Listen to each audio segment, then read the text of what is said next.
함께 기도하겠습니다.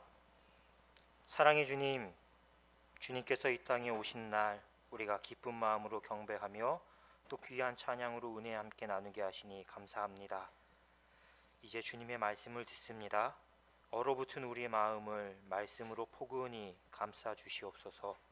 하나님 주시는 위로가, 평안이, 기쁨이, 그리고 새로운 삶을 다짐하는 감동과 은혜가 이 시간 저희 모두에게 함께하게 하여 주옵소서. 예수 그리스도의 이름으로 기도합니다. 아멘. 네, 우리 옆에 계신 분들과 함께 인사 나누겠습니다. 메리 크리스마스. 네, 함께. 오늘 예배는 우리 교회학교 어린이들의 찬양 또 성탄 인사로 예배의 문을 열었습니다. 개인적으로 그 중에서 저는 성탄 인사가 저에게는 가장 큰 고민거리이자 또 나름의 노력을 했는데요. 메리 크리스마스, 예수님의 생일을 축하합니다. 딱 두 문장의 인사입니다. 근데 이 두 문장을 준비하기 위해서 매일 밤 이 10손가락에 꽃갈콘 10개를 끼워줬습니다. 이 과자를 주면서, 간식을 주면서 계속 연습한 결과가 오늘의 작품입니다.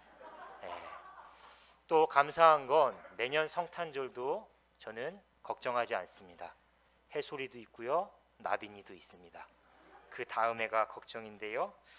아이들의 인사처럼 성탄절은 예수님의 생일이죠. 더불어서 우리 모두의 생일입니다. 예수님을 통해서 우리가 하나님의 자녀로 새롭게 태어난 날이기 때문이죠.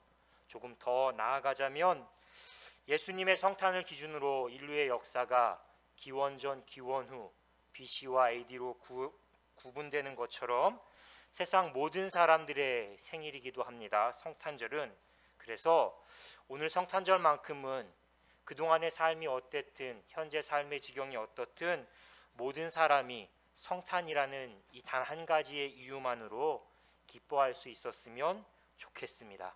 특별히 우리 모든 그리스도인들은 메리 크리스마스라는 그 이름 뜻 그대로 주님 그리스도를 경배하는, 예배하는 그런 삶을 살아갈 수 있기를 주님의 이름으로 축복합니다. 오늘 본문에도 유대 땅 베들레헴에 태어나신 아기 예수님, 그분을 만나 뵙기 위해서, 경배하기 위해서 먼 길을 떠났던 한 무리의 사람들이 등장합니다. 바로 동방박사들입니다. 이 동방박사들은 이스라엘 동쪽에 살던 사람들입니다. 페르시아라고 하기도 하고요, 또 바벨론 지역에서 왔다라고도 말합니다. 어찌됐든 이 동방박사들은 이방인입니다. 여기에 더해서 성경 마태복음 2장 하단의 각주를 보면 이 동방박사들은 점성가들입니다. 오늘로 말하면 점쟁이라고 할 수 있는 사람들이죠. 물론 당시의 점술가들은 오늘 시대의 점쟁이와 다르게 어떻게 보면 하늘의 별을 관찰하는, 우주를 관찰하는 천문학자들입니다. 나아가서는 모든 학문을 섭렵한 지혜자들이기도 합니다. 하지만 어찌됐든 이 동방박사들은 아기 예수님의 탄생과는 분명 거리가 먼 그런 문화와 삶을 살아온 사람들임은 틀림없습니다. 오히려 본문에서 우리들은 아기 예수님의 탄생과 아주 가까운 사람들을 만나볼 수 있습니다. 어떤 사람들입니까? 대제사장들 그리고 서기관들입니다. 당시의 종교 지도자들이죠. 본문의 기록처럼 이들은 메시아 탄생에 관한 말씀을 아주 잘 알고 있었던 사람들입니다. 더욱이 동방박사들의 방문을 통해 이들은 메시아의 때가 이제 얼마 남지 않았다, 하나님의 은혜가 이 땅 가운데에 펼쳐질 것이 이제 임박했다라는 것을 충분히 짐작할 수 있었습니다. 하지만 본문 어디에서도 이들이 아기 예수님을 찾아갔다, 경배했다, 그런 이야기를 우리는 찾아볼 수가 없습니다. 이들은 본문에 등장하는 헤롯 왕처럼 온 세상의 구주로 오신 아기 예수님, 참 빛으로 오신 예수님을 영접하지 않은 사람들이죠. 하지만 이방인이었던 동방의 박사들은 먼 곳에서부터 예수님을 찾아왔습니다. 엎드려 경배했고 정성스레 준비한 예물을, 귀한 예물을 주님께 드렸습니다. 우리가 본문 말씀에서 주목할 점은 동방박사들의 이러한 모든 여정 가운데에 하늘의 별이 함께 했다라는 것입니다. 이런 이유로 본문에 등장하는 이 별을 가리켜서 베들레헴의 별이다, 메시아의 별이다, 특별한 이름으로 부릅니다. 조금 더 자세히 동방박사들의 여정에 대해 우리가 함께 상상해 보겠습니다. 동방박사들의 긴 여정은 어느 날 하늘에서 유난히 빛나는 별 하나를 발견한 것, 바로 거기에서부터 시작되었습니다. 하늘의 별을 연구하던 사람들이었으니까 특별한 별을 따라가는 게 당연하다, 그렇게 우리가 생각할 수 있습니다. 하지만 반대로 생각하면 누구보다 별을 많이 관찰했고 또 많이 봐왔던 사람들이기 때문에 조금 유난히 빛난다고 해서 그걸 특별하게 여기지 않았을 수도 있습니다. 무심코 지나칠 수도 있었던 것이지요. 또 모두가 유난히 빛나는 별 하나를 봤다고 해서 그 별을 따라서 걸음을 나설 수 있는 것도 아닙니다. 어쩌면 동방박사들 역시 별을 따라가기까지 가야 하나 말아야 하나 한참을 고민하고 망설였을 수도 있습니다. 하지만 결국 동방박사들은 별을 따라 나섰습니다. 지금까지 자신들이 봐왔던 수많은 별들과는 다른 아주 특별한 점을 발견했기 때문이죠. 그 특별함이란 무엇일까요? 본문 2절에 등장하는 말씀 가운데에 있습니다. 동방박사들이 헤롯 왕에게 한 말이 이렇습니다. 유대인의 왕으로 나신 이가 어디 계시냐? 우리가 동방에서 그의 별을 보고 그에게 경배하러 왔노라.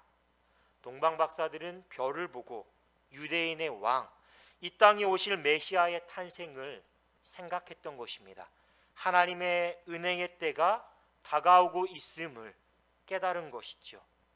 두 번째 우리가 상상해 볼 지점은 예루살렘을 거쳐 베들레헴에 도착할 때까지 그들의 멀고 긴 여정입니다.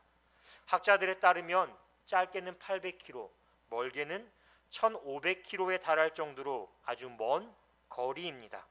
이뿐만이 아니라 추위와 맹수의 위협, 또 여러 가지 어려움들이 그들의 여정 가운데에 닥쳐왔을 것입니다. 무엇보다 이들은 순간순간 자신들의 걸음을 옮기는 내내 혹시라도 별을 따라갔다가 특별한 일이 일어나지 않으면 어떡하지? 정말 별거 아니었으면 어떡하나? 이제라도 내가 돌아가야 하나? 그렇게 수많은 불안과 의심을 했을지도 모릅니다. 그리고 그때마다 그들은 흔들리는 마음을 붙잡기 위해서 더 자신들의 시선을 별에게 고정시켰을 것입니다. 다시 별을 바라보고 다시 별을 따라가면서 걸음을 하나하나 옮겼던 것이죠. 그렇게 동방박사들은 별을 바라보고 별을 따라 걸음을 옮긴 결과 큰 기쁨 가운데에 아기 예수님을 만나서 경배하고 예물을 드릴 수가 있었습니다. 이것이 우리가 잘 알고 있는 동방박사의 이야기입니다.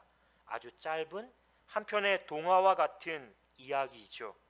하지만 오늘 성탄을 맞는 우리는 이 동방박사 이야기를 통해서 오늘을 살아가는 우리가 무엇을 바라보고 살아야 하나, 무엇을 따라 어느 방향으로 삶의 걸음을 옮겨야 하는가 분명한 메시지를 발견할 수가 있습니다. 동방박사의 멀고 긴 여정이 곧 우리의 삶의 여정, 우리의 신앙 여정과 똑같기 때문이죠. 사랑하는 성도 여러분, 서울 하늘에서 별을 발견한다는 것, 별을 본다는 건 참 힘든 일 아닙니까? 마치 그 일처럼 오늘을 살아가는 우리 모두가 바라보는 세상이, 현실이 온통 어둠뿐인 것 같습니다. 앞이 캄캄한 상황입니다. 우리의 인생을 들여봐도 별처럼 빛나는 순간은 참 많지 않다, 내게 찾아오지 않는다라고 여길 수도 있습니다. 하지만 별들의 바탕은 어둠이 마땅하다, 별들의 바탕은 어둠이 마땅하다라는 어느 시인의 말처럼 언제나 우리의 삶의 여정 가운데에 어둠이란 것은 우리의 삶을 환하게 비춰주는 하나의 배경일 뿐입니다. 우리는 이 어두운 삶의 현실을 걸어가면서 동방박사들처럼 별을 바라보고 별을 따라 걸어가면 되는 것이죠. 우리가 바라보고 따라가야 할 별, 그 별이 무엇이겠습니까? 예수 그리스도입니다. 그분이 우리의 참 빛이요 우리의 참 생명이기 때문입니다.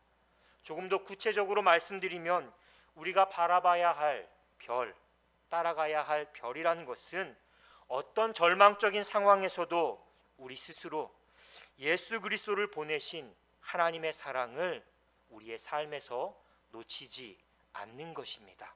동시에 내가 바로 우리 모두가 다 그 하나님의 큰 사랑을 받은 소중한 존재임을 놓치지 않는 것입니다. 하나님의 크신 사랑, 그 사랑을 받은 바로 나. 아주 간단한 말입니다. 하지만 이것이 우리의 삶에 찾아온 성탄이 우리에게 주는 가장 큰 선물입니다. 아무리 생각해봐도 우리 인생을 살아가면서 듣고 말하는 수많은 말들 중에서 이 말보다 우리의 마음을, 우리의 삶을 환하게 비춰주는 그 어떤 말도 없기 때문이죠. 이 말, 이 사실 하나만 잊지 않고 우리가 살아간다면 우리 역시 동방박사들처럼 큰 기쁨과 기쁨 가운데에 주님과 동행하는 삶을 살아갈 수 있을 것입니다. 예수님을 통해서 우리의 삶의 모든 순간이 기쁨으로, 감사로 새롭게 해석되는 매일매일의 삶 속에서 성탄의 은혜를 경험할 수가 있을 것입니다.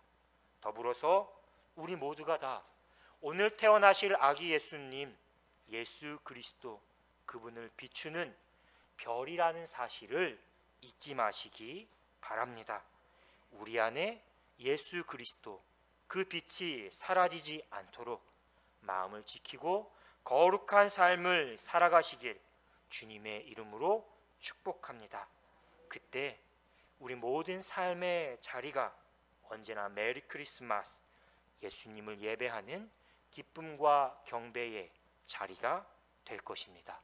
별을 보고 별을 따라 살고자 하는 우리 모두의 삶에 주님 한 분만으로 인한 기쁨과 평화가 가득 넘치길 주님의 이름으로 축원합니다. 함께 기도하겠습니다. 사랑의 주님, 아기 예수님을 보내주신 하나님의 은혜, 그 사랑을 기억하게 하여 주시옵소서. 우리의 멀고 험난한 인생 여정에서 예수님을 바라보고 예수님을 따르며 경배와 찬양의 삶을 살아가게 하여 주옵소서. 우리가 예수님을 환하게 비추는 별이 되어 살게 하여 주옵소서. 예수 그리스도의 이름으로 기도합니다.